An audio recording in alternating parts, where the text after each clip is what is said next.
Hi everyone and welcome to my channel. Today Mobvoi announced their newest smartwatch, the TicWatch E3, so that's what we are going to have a look at in this video. I got the watch from the manufacturer for testing, but I'm not getting paid for this video, nor do they have any influence on what I'm going to say to you in the next couple of minutes. I've been wearing the E3 almost 24/7 for more than a week now, and I was running, swimming, cycling, walking, and I went to the gym with it too, so I gathered some experience with the watch already, all of which I'm going to share with you right now. So let's get started.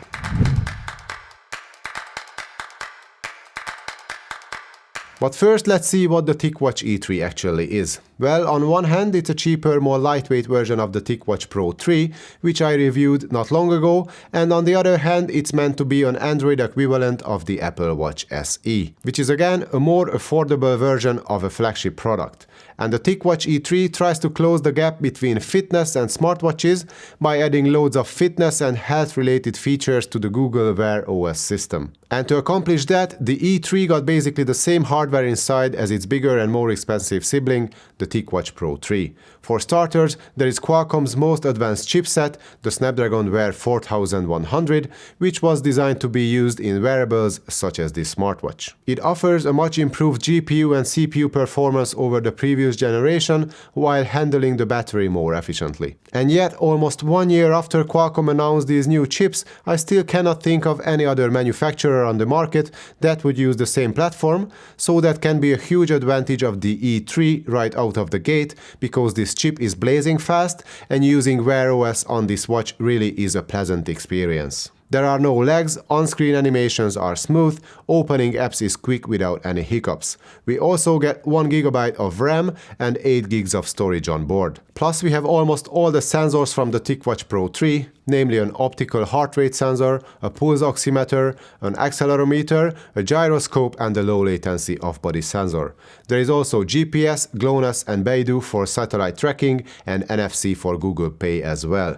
You also get a microphone and a speaker too, so you can make and take phone calls on the watch itself and use the Google Assistant for voice controls. And let's not forget the Bluetooth and the Wi-Fi connection. That is quite a comprehensive spec list for a watch that costs €200 or dollars. So that's what's on the inside, and now let's take a glance at the watch from the outside. At first look, I was not sure if it was made from aluminium or not, but the body of the watch is actually a mix of polycarbonate and glass fiber with a special treatment. The reasoning behind the decision of not using metal is to reduce the overall weight and to avoid any problems with metal allergies. And the body of the watch weighs 32.7 grams only, so they definitely managed to deliver on the low weight promise. And I know it's a matter of personal taste, but I kind of prefer the minimalistic, more streamlined look of the E3 over the more robust and masculine design of the TicWatch 3 Pro. And even though the body is made of plastic, the watch doesn't feel or look cheap at all.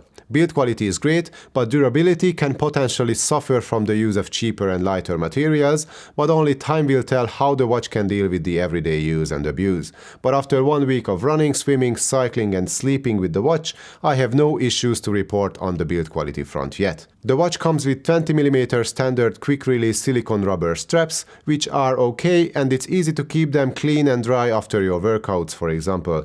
They are comfortable enough too, but they are not the most exciting looking, so it's handy to have the option to use whatever quick-release straps you have of your own. The touchscreen is a 1.3-inch LCD display with 360 by 360 pixels, and it's behind a 2.5D curved glass. It looks good, but is just barely bright enough to be visible in direct sunlight. So the screen is an area where the engineers had to cut some corners in order to keep the price down. Nevertheless, the colors and sharpness are perfectly fine on the E3, so the screen is still a pleasure to use. And to complete the design overview of the watch, I have to mention that we also get 2 buttons on the right hand side, both of which serve multiple functions, but more about the menu in a second. The TicWatch E3 comes with a small-ish 380 mAh battery, which means that the battery life is not the best I've seen. With mixed use, including some GPS tracking, all-day heart rate monitoring and notifications turned on, you can easily get a full day of use out of the watch, but you have to charge it every single day with the supplied 4-pin charging cable. The situation is nothing worse than what you can expect from other smartwatches in the category, but if you are used to having a couple of days or even a week worth of battery life on your watch, then then you better reset your expectations here. If you are running out of juice, you can always switch to Essential mode, which disables most features in order to keep the watch running until you can recharge the battery, but you can still see all the basic information on the screen. But in normal mode, you get loads of useful features and the full functionality and flexibility of using an Android smartwatch with all the available apps and the integration with your phone. Of course, the TicWatch E3 also works with iOS devices perfectly well, but let's be honest, Wear OS watches were designed to be used hand in hand with Android. And again, the software is quick and responsive on this hardware, so it's really a great experience using it day to day. My favorites are the customizable widgets, which you can bring up by swiping to the left on the main screen. Here you can have access to workouts, a timer, a calculator, weather forecasts, a calendar, and many other options. Swiping down from the top on the main screen will take you into the quick settings menu with on-off switches for the do not disturb or airplane modes, and this is where you can adjust the brightness of the screen too. You can also have a quick glance at your notifications and use the Google Assistant too by swiping up or to the right respectively. And we only have used the touchscreen so far. Pressing the top button takes you into your app drawer, and the other button can activate either one selected feature which is customizable by the user, or another quick menu with options like restarting the watch, turning on Essential mode, or draining the speakers after swimming or washing hands. You can find cool watch faces in the Mobvoi app and in the Google Play Store, along with thousands of third-party apps you can install on the watch. And now let's talk about the health and fitness tracking abilities of the watch. Beside Google's Fit apps, you get Mobvoi's own suite of applications to track your heart rate, your stress levels, your blood oxygen saturation, your respiration rate, your sleep, and even the surrounding noise levels. And we get a redesigned smartphone app to collect and display all your health and workout data in a well-structured and visually pleasing way. You can see all your measurements and data on daily, weekly, and monthly charts. The app is easy to navigate, and it's easy to find whatever statistics you are looking for. You can share your health and exercise data with your family or friends through the new Tic Care feature, and you can also monitor the health and fitness status of others within your circles. I found most sensors and the provided data accurate enough. The ambient noise levels, the SpO2 levels, respiration rates, stress levels, and the all-day heart rate monitoring worked quite well and gave me usable information day in and day out. The only feature I was not happy with was sleep tracking. According to my watch, I barely slept all week long last week. I'm not a good sleeper, but I'm not nearly as bad as these results might suggest. Maybe a firmware update in the future can refine how the sensors work at night, and you will get a more accurate representation of your sleep patterns and different sleep stages you go through every night, because the smartphone app itself is definitely ready to display all these informations for you. But for now, the sleep tracking is just not good enough. The other issue I found was the rather hectic heart rate data the watch recorded during running or in the gym. I compared the results of the built-in sensor on the watch to that of my chest strap, which was connected to a Garmin Forerunner 745, and the heart rate data I got from the TicWatch E3 was way off compared to the reference values coming from the strap, as you can see here. Heart rate values were much closer to the reference when walking or cycling though. But with third-party apps, you can always use Bluetooth-enabled external heart rate monitors and even power meters on your bike, so you don't need to rely entirely on the data you can get from the watch itself. I barely ever not use my chest strap even with my more expensive Garmin Sportwatch, which arguably has one of the most advanced and precise wrist heart rate monitors, because I need the most accurate heart rate data possible, especially since I had some heart-related issues earlier on this year. But the all-day heart rate monitoring works pretty much as it should, with accurate enough measurements most of the time. The same goes for the resting heart rate. Satellite tracking was accurate too, and especially when I had my phone with me, I found it really precise and quick to connect. The measured distance and speed data were within a few percent of the reference data coming from either my watch or my bike computer. The Tic Exercise app has 21 workout modes with all the usual suspects, such as running indoors or outdoors, walking, cycling, yoga, pool swimming, and a lot more. If you enable the Tic Motion feature, it will automatically detect when you start walking, running, or cycling. And it can indeed detect when you are on the move, but most of the time I started walking,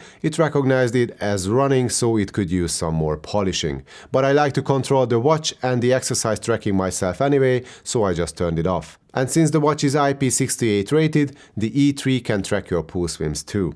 The length of the pool is customizable and it can also detect different swim styles as well. I tested the watch a couple of times in the local swimming pool, which only reopened last week after being closed for more than 5 months. And the E3 was tracking the number of laps and the swimming style quite precisely and accurately. Actually, it was spot on. The only time the watch lost track of what I was doing was drills, and the heart rate monitoring doesn't work in the water, and you cannot track open water swimming either, but these are things only more expensive watches can do. So I was mostly impressed by the performance of the watch in the swimming pool, not so much with my own performance, but that's a completely different story. I also went out on a short bike trip with friends, which again I wasn't able to do for the last couple of months, but regardless, the watch was tracking our speed and location quite accurately. The watch can also track your blood oxygen saturation, and the actual readings I got during the night are more realistic than what I can get from my Garmin watch, so that's another thing that the engineers did an excellent job with.